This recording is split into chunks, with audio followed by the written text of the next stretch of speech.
Ele salvou os irmãos do incêndio, mas foi rejeitado por todos depois. Nem todo incêndio começa com fogo. Alguns começam com abandono, com ausência, com silêncio. Essa é a história de um garoto que perdeu quase tudo em uma única noite, mas que encontrou, nas cinzas, a chance de reescrever sua vida. A vida de Léo, aos 16 anos, era um mosaico de responsabilidades precoces e sonhos silenciosamente guardados. Na rua de terra batida de um bairro que os mapas da prosperidade faziam questão de ignorar, a casa de madeira, com suas tábuas que rangiam sob o peso dos anos, era seu reino e sua trincheira. Ele era o pilar de uma família construída sobre a ausência. O pai, uma sombra distante, existia apenas em uma fotografia amarelada na estante da sala, o sorriso congelado no tempo e nas histórias fragmentadas que sua mãe, Dona Helena, contava em noites de cansaço extremo. Ela era a verdadeira força motriz daquele lar, uma guerreira silenciosa que se desdobrava em jornadas duplas para que o mínimo nunca faltasse. Durante o dia, o zumbido incessante de sua máquina de costura ecoava pela casa, transformando retalhos em sustento. À noite, ela partia com um balde e uma vassoura para polir o brilho dos escritórios do centro da cidade. Um mundo que parecia existir em outra dimensão. Esse sacrifício diário lhe roubava o tempo, mas não o amor. Cada beijo deixado na testa dos filhos antes de sair era uma promessa de retorno, um elo que os mantinha unidos.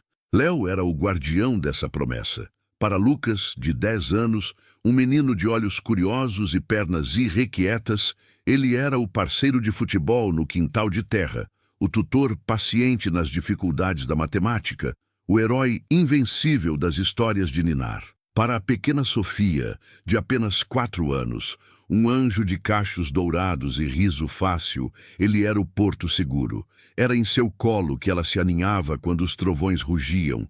Era para ele que corria quando um joelho era ralado. Léo era a figura paterna que a vida lhes negara, um papel que ele desempenhava com uma maturidade forjada na necessidade. Em meio a essa rotina de deveres, existia um refúgio, um sopro de leveza chamado Ana. Ela era a menina dos olhos cor-de-mel e do sorriso que parecia carregar todo o sol da manhã.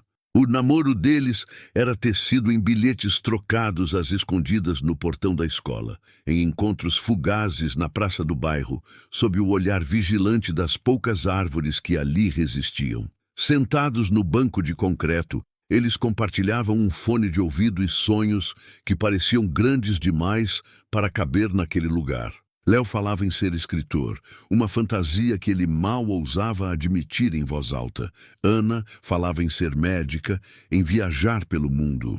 "Eu vou esperar por você, Léo", ela sussurrou certa tarde, sua cabeça repousando em seu ombro. "Não importa o que aconteça. Vamos sair daqui juntos." As palavras dela eram um bálsamo, uma âncora em seu mar de incertezas. Ele acreditava nela, acreditava na pureza daquele primeiro amor, na força daquela promessa. O futuro, ao lado dela, parecia menos assustador. Ele se agarrava a essa certeza como um náufrago a um pedaço de madeira. Naquela noite fatídica, a rotina seguiu seu curso previsível. Dona Helena partiu, deixando para trás o cheiro de seu perfume barato e a recomendação de sempre: "Juízo, meu filho, cuide dos seus irmãos." Léo aqueceu a sopa, uma mistura humilde de legumes que para eles tinha o sabor de um banquete. Ele ajudou Lucas com um dever de geografia. Inventou uma história sobre um dragão corajoso para Sofia até que o sono a vencesse em seu colo e a levou para o quarto que dividia com o irmão. Exausto, deitou-se em sua própria cama, o rosto de Ana em sua mente. O cansaço o venceu rapidamente, mergulhando-o em um sono profundo, sem sonhos. Mal sabia ele que, do outro lado da cidade, em um bar sujo e enfumaçado, um agiota rancoroso chamado Valdo, a quem seu pai devia uma quantia esquecida pelo tempo, mas não pelo rancor, dava a ordem final a um de seus capangas. "Dê um susto na família daquele caloteiro. Quero que eles saibam que as dívidas nunca morrem." Um galão de gasolina e um fósforo seriam as ferramentas para aquele susto. O primeiro sinal de que o inferno havia chegado à sua porta não foi o som, mas o cheiro. Um odor acre e químico, seguido pelo cheiro inconfundível e nauseante de fumaça. Léo abriu os olhos em um sobressalto, o coração disparando contra as costelas. O ar estava espesso, quase irrespirável. Por baixo da porta de seu quarto, uma luz laranja e pulsante dançava como um demônio, projetando sombras medonhas na parede. O pânico gelado e paralisante tentou se apossar dele. Mas então, um som o arrancou da inércia, um gemido assustado vindo do quarto ao lado. Lucas, Sofia. O amor superou o medo. A responsabilidade de irmão mais velho gritou mais alto que o instinto de sobrevivência. Ele se lançou para fora da cama. Abrir a porta foi como abrir a boca de um forno. O calor o atingiu em uma onda violenta, roubando-lhe o fôlego. O corredor, antes um espaço familiar, era agora um túnel de chamas alucinadas que devoravam as paredes de madeira com uma fúria selvagem. O estalar do fogo era um rugido ensurdecedor. Lucas, Sofia! Ele gritou, a voz rasgando a garganta. Ignorando a dor da pele que começava a protestar contra o calor, ele mergulhou na fumaça. O quarto dos irmãos estava milagrosamente menos tomado pelo fogo, mas a fumaça já era densa, sufocante. Lucas estava de pé, ao lado da cama, paralisado de terror, com Sofia agarrada à sua perna, chorando em silêncio. Léo não pensou. Ele agiu. Puxou Lucas pelo braço, arrancou Sofia do chão e a aninhou em seus braços, cobrindo seu rosto com a camisa. «Lucas, escute!» Ele ordenou, a voz firme e cortante, uma autoridade que ele não sabia possuir. Você vai pegar a mão da Sofia, vai correr para a porta dos fundos e não vai olhar para trás. Não importa o que aconteça, corra e grite por ajuda. Vai! Por um segundo, Lucas hesitou, os olhos fixos no rosto do irmão mais velho. Naquele instante, ele viu um herói. Assentiu, a coragem infantil superando o medo, e pegou a mão da irmã. Enquanto eles corriam, Léo se virou. Um impulso, um ato de desespero para salvar o mínimo que tinham. A caixa de metal onde a mãe guardava os documentos e a única fotografia do pai. Ele a avistou sobre a cômoda. No momento em que esticou o braço para pegá-la, um estrondo pavoroso ecoou. O teto cedeu. Uma viga em chamas despencou, bloqueando o caminho para a porta dos fundos, separando-o de seus irmãos. Ele estava preso. O fogo agora o via como seu único alvo. As chamas o envolveram, um abraço de agonia pura. Ele sentiu seu braço direito queimar, o tecido da camisa derretendo sobre sua pele. O fogo subiu por seu pescoço, lambendo o lado de seu rosto com uma crueldade indescritível. A dor era branca, absoluta, ofuscante. Era o fim. Mas então ele ouviu os gritos de seus irmãos do lado de fora. Eles estavam vivos. Ele os salvara. Essa constatação lhe deu uma última onça de força. Ele se virou para a janela. Com um grito que era mais de fúria do que de dor, ele se lançou contra o vidro. O mundo se estilhaçou em 1000 pedaços. Ele caiu no quintal, seu corpo uma massa de dor e chamas, rolando na terra úmida para apagar o fogo que o consumia. As luzes vermelhas e azuis das viaturas e dos bombeiros foram as últimas cores que seus olhos registraram antes que a escuridão misericordiosa o levasse.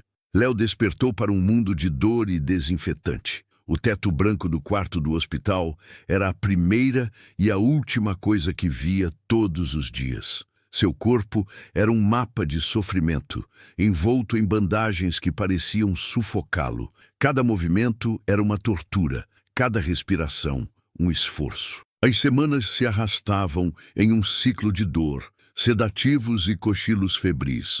As enfermeiras eram gentis, mas seus olhares eram carregados de uma pena que o feria mais do que as agulhas. Os médicos falavam em termos técnicos e frios: queimaduras de 3º grau, enxertos de pele, longo processo de recuperação. Ele era um objeto de estudo, um caso interessante.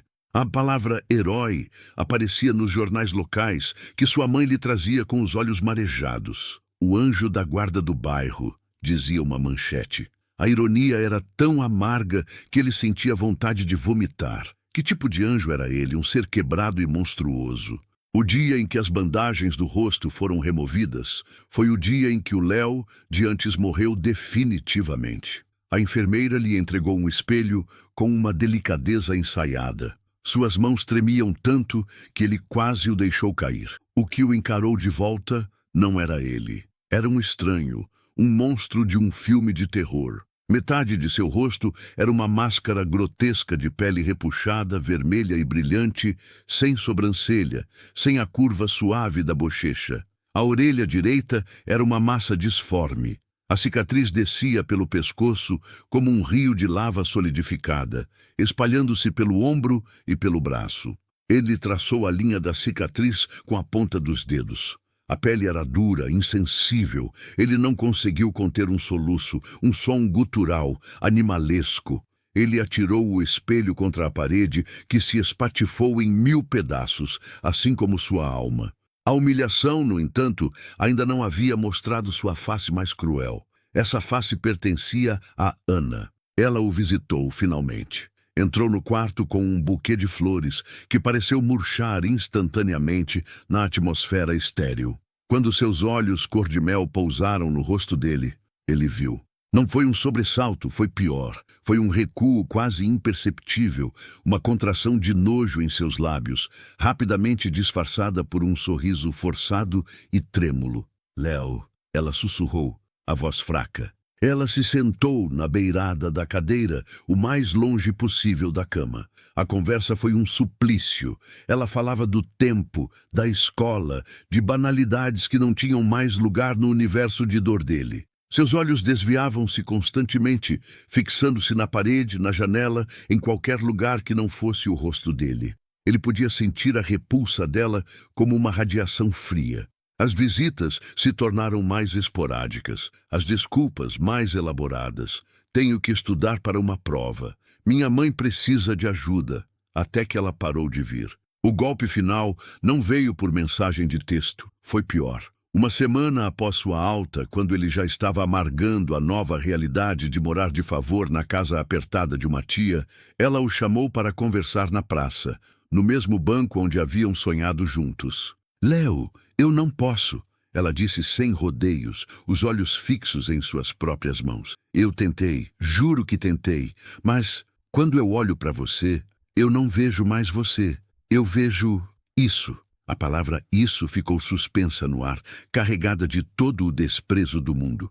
Você prometeu, ele conseguiu dizer, a voz um fio. Éramos crianças, Léo. As coisas mudam. Ela retrucou, agora com uma ponta de irritação, como se ele fosse o culpado. Eu não posso amarrar minha vida a um aleijado. Eu tenho sonhos. Eu quero ser médica.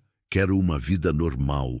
A palavra aleijado foi como um soco no estômago. Ele a viu se levantar e ir embora, a silhueta dela se afastando e se dissolvendo em seu futuro, levando com ela a última fagulha de sua inocência. A rejeição de Ana foi apenas o prelúdio de um coro de repulsa.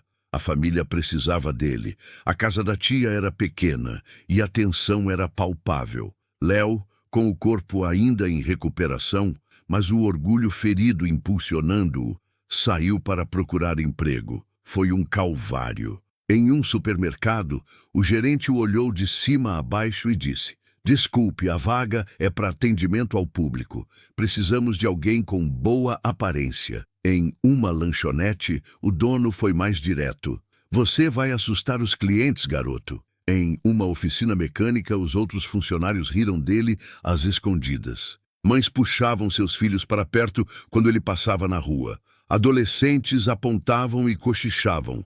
Olha o Freddy Krueger! Cada porta fechada, cada olhar de nojo, cada risada abafada era um prego em seu caixão de autoestima.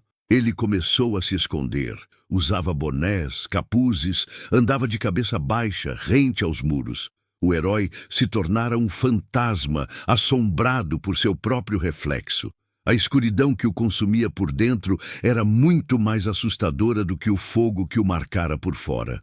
Ele era um fardo, Um monstro, um erro, e o desespero frio e pegajoso começou a sussurrar em seu ouvido que talvez fosse melhor não ter sobrevivido. Quando Léo chegou ao fundo do poço, quando a ideia de desistir se tornou uma companheira constante, uma luz fraca e inesperada brilhou na escuridão. Essa luz emanava de uma pequena vitrine empoeirada no centro da cidade, abarrotada de livros com lombadas gastas. Editora Horizonte, dizia a placa de latão desbotada. Ele não estava procurando por ela. Estava apenas vagando sem rumo, fugindo do olhar de pena de sua tia, do silêncio pesado em casa. A chuva fina começara a cair e ele se abrigou sob a marquise da editora. Foi o cheiro que o atraiu. Um aroma de papel antigo, cola e tinta, o perfume de 1000 histórias esperando para serem lidas. Por um impulso, ele empurrou a porta, fazendo um sininho tilintar. O interior era um caos organizado de pilhas de livros que se erguiam como arranha-céus de papel. Atrás de uma mesa de madeira maciça, soterrado por manuscritos, estava um homem de meia idade, com cabelos grisalhos que caíam sobre a testa e óculos na ponta do nariz.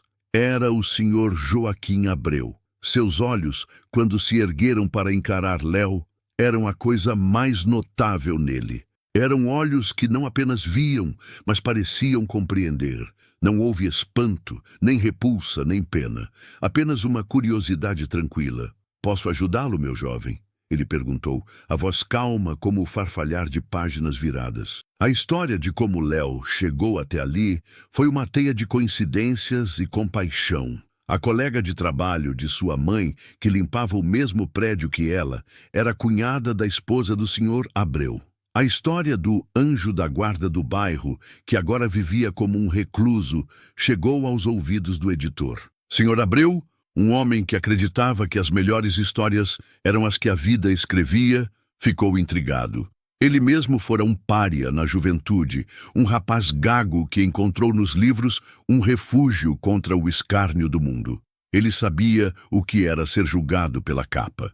Léo, pego de surpresa pela pergunta, apenas gaguejou que estava se abrigando da chuva. Sr. Abreu sorriu, um sorriso genuíno que alcançou seus olhos. "A chuva e os livros são velhos amigos. Sente-se, por favor. Você é o Léo, não é?" Léo assentiu, chocado. "Sua mãe é uma mulher de fibra, e eu soube o que você fez por seus irmãos", continuou o Sr. Abreu, contornando a mesa e se aproximando. Ele parou na frente de Léo e olhou diretamente para seu rosto, para as cicatrizes. Isso não é uma marca de vergonha, rapaz. É uma medalha que poucos homens teriam a coragem de conquistar. Uma lágrima solitária escapou do olho de Léo e rolou pela pele marcada de seu rosto. Foi a primeira vez que alguém olhou para suas cicatrizes e viu honra em vez de horror. "Eu não vou mentir para você", disse o editor, sua voz agora mais prática. "A editora Horizonte não nada em dinheiro. Somos um barquinho de papel em um oceano de transatlânticos. Mas eu preciso de ajuda, alguém para organizar o estoque, empacotar livros, fazer entregas, atender o telefone quando eu estou submerso em originais. O salário é modesto, mas o trabalho é digno." Ele fez uma pausa, e suas próximas palavras foram as que reconstruíram o mundo de Léo. "E aqui, meu caro, a única coisa que será julgada é a qualidade do seu trabalho e o conteúdo do seu caráter. A capa, por mais interessante que seja, é apenas a porta de entrada para a história." Léo aceitou. Aceitou com a voz embargada, com um nó na garganta, com um sentimento avassalador de gratidão que o deixou sem palavras. A editora se tornou seu santuário. Naquele universo de papel e tinta, ele era apenas o Léo. Sr. Abreu, a quem ele passou a chamar de seu Joaquim, tornou-se a figura paterna que ele nunca teve. Ele ensinou Léo a arte da edição, o ritmo de uma boa frase, a importância de uma vírgula. Léo aprendeu a diferenciar a gramatura do papel pelo toque, a identificar uma boa história nas primeiras páginas de um manuscrito. Ele se apaixonou por aquele mundo. Incentivado por seu mentor, ele começou a escrever. A princípio, eram apenas anotações em um caderno, fragmentos de sua dor. Mas aos poucos, ele percebeu que precisava contar sua história. Não apenas a do incêndio, mas a de tudo que veio depois. E enquanto pesquisava sobre incêndios para dar mais veracidade ao seu relato, ele se deparou com um detalhe estranho em um boletim de ocorrência antigo que conseguiu online. O laudo inicial dos bombeiros mencionava vestígios de acelerante encontrados perto da janela de seu quarto.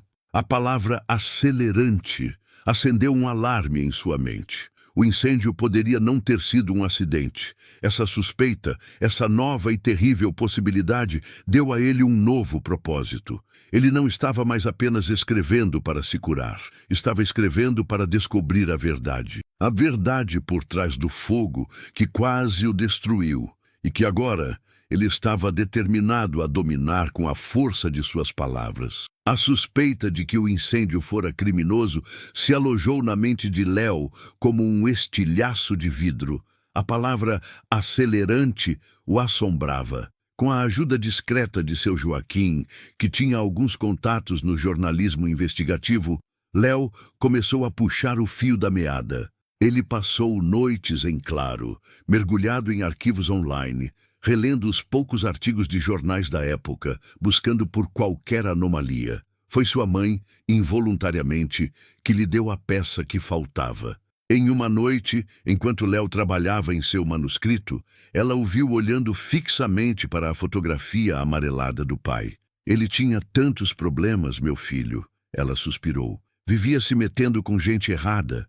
Lembro de um homem, um tal de Valdo, um agiota que vivia nos ameaçando pouco antes de seu pai sumir.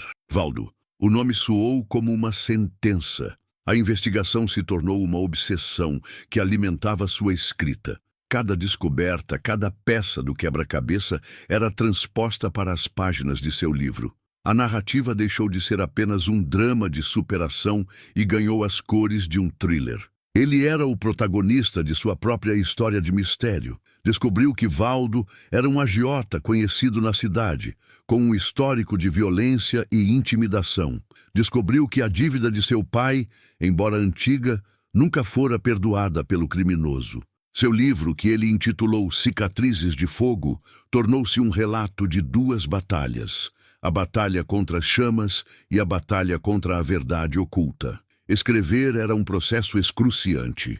Reviver a noite do incêndio com a certeza de que fora um ato deliberado de maldade adicionava uma camada de horror à sua memória. Ele não era apenas uma vítima de um acidente trágico. Sua família fora alvo de uma tentativa de assassinato. Seu sacrifício não fora apenas um ato de bravura, mas uma defesa contra um monstro de carne e osso. Seu Joaquim leu o manuscrito final com uma mistura de orgulho e preocupação. Léo, isso é uma bomba, ele disse, os olhos fixos nas páginas. É poderoso, é real, é perigoso. Publicar isso não vai apenas contar sua história, vai fazer acusações sérias. É a verdade, respondeu Léo, a voz firme. Eles tentaram nos apagar, mas eu sobrevivi, e minhas palavras são a prova. Eu não tenho mais medo.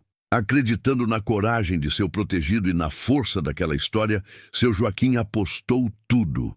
Vendeu o próprio carro para financiar uma tiragem maior. A capa do livro foi uma decisão de Léo, uma fotografia crua, em preto e branco de seu rosto. As cicatrizes, em alto contraste, não eram um convite apenas, mas um desafio, um mapa de uma guerra vencida. O lançamento foi um evento, impulsionado pela revelação bombástica de que o incêndio que criara o herói do bairro fora, na verdade, um crime. A mídia se interessou. Um repórter investigativo de um grande jornal nacional pegou a história e a transformou em uma matéria de capa. A polícia, pressionada pela opinião pública, reabriu o caso. Cicatrizes de Fogo explodiu. Não foi um sucesso, foi um fenômeno cultural. As pessoas não estavam comprando apenas um livro, estavam comprando um ato de justiça. A história de Léo, com sua mistura de vulnerabilidade, coragem e suspense, ressoou com milhões de pessoas. Em 2 meses, era o livro mais vendido do país. As livrarias não davam conta da demanda. A pequena editora Horizonte se tornou o centro das atenções do mundo literário. O dinheiro, Algo que sempre fora uma abstração, uma preocupação constante, agora era uma realidade. Léo comprou uma casa espetacular para sua mãe, com um jardim onde ela podia plantar suas flores e um estúdio de costura só para ela. Garantiu o futuro de Lucas e Sofia nas melhores escolas. E então, enquanto as autoridades cercavam Valdo, o agiota, o passado bateu à sua porta. Ana, ela apareceu na editora, agora reformada e movimentada. Estava mais magra, com olheiras que a maquiagem não conseguia esconder. Seus olhos cor-de-mel, que antes o olhavam com repulsa, agora estavam cheios de uma admiração calculada. Léo, eu soube de tudo, ela disse, a voz ensaiada. Eu não fazia ideia. Eu fui uma tola, uma criança. O que você passou é incrível. Eu sinto tanto orgulho de você. Ela tentou pegar em sua mão. Eu sinto sua falta. Eu cometi o maior erro da minha vida. Podemos recomeçar? Léo a olhou e pela primeira vez não sentiu dor, não sentiu raiva, sentiu uma pena profunda. Ela não via o homem à sua frente. Via o autor de best-seller, o fenômeno, o dinheiro. Ele afastou a mão dela gentilmente. Ana, ele começou, a voz calma e cortante. Você não me rejeitou porque eu tinha cicatrizes. Você me rejeitou porque me achou fraco, quebrado, um aleijado. Lembra? Você não via valor em mim. O irônico é que você continua não vendo. Você só vê o sucesso, a capa brilhante do livro. Ele se aproximou e, pela primeira vez em anos, não se importou que ela visse seu rosto de perto. Você não abandonou um rapaz queimado, Ana. Você abandonou um homem que lutou contra um monstro para salvar a família.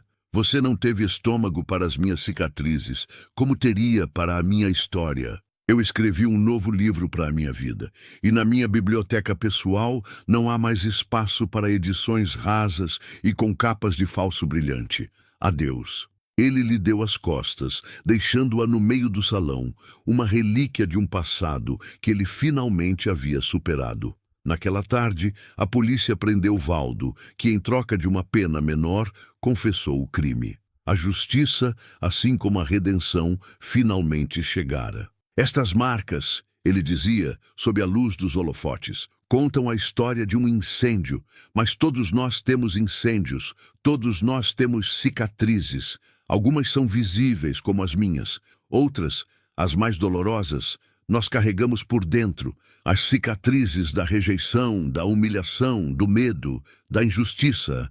Ele falava sobre a importância de olhar além das aparências, de ler a história completa antes de julgar o livro. Falava sobre o poder da resiliência, sobre transformar dor em propósito.